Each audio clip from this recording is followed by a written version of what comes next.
Yun. Si Kuya Salit naman ang number birthday wish mo para kay Johan? Magandang tanghali po sa amin. Ayun, happy birthday. Lumaki kang mabait at masunurin.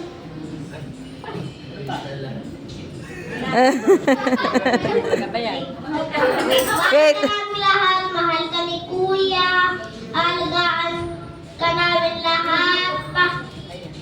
Gabayan ka ng Diyos sa iyong paglulay. Eh.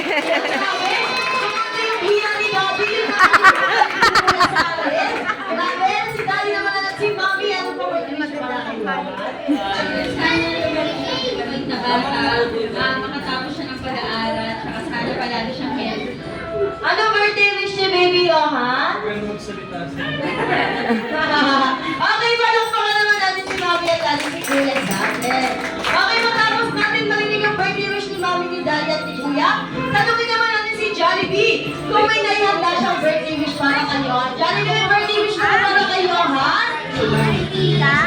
Meron daw siyang birthday wish kung ganon. Sila ng birthday wish mo para kay Johan. Okay, gusto na ni Jollibee. Sabay-sabay natin bilangin kung ilan ang birthday wish na para kay Johan. Okay, in 3, 2, 1, isa! Wala. Ayaw ni Jollibee ng mababang energy kasi ni Jollibee palaging mataas ang energy niya. Kaya dahil dyan, bawi tayo kay Jollibee. Sabay-sabay nating bilangin kung ilan ang birthday wish niya. In 3, 2, 1, isa! Dalawa. Tatlo.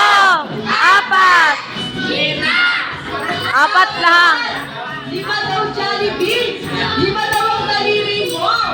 Hanapin mo kayo yung isa kung nasaan. Wala. Paano magiging 5 yan? Wala. Ayan, hihingin daw ni Jollibee Daddy. Jollibee yung daliri ni Daddy.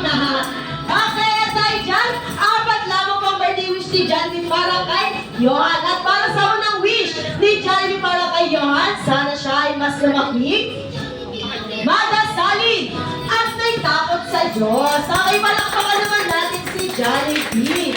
Okay, at para sa pangalawang wish, sana si Johan ay lumaki, hindi, sakitin at always strong and healthy katulad ni... Bakit ako? Ikaw talaga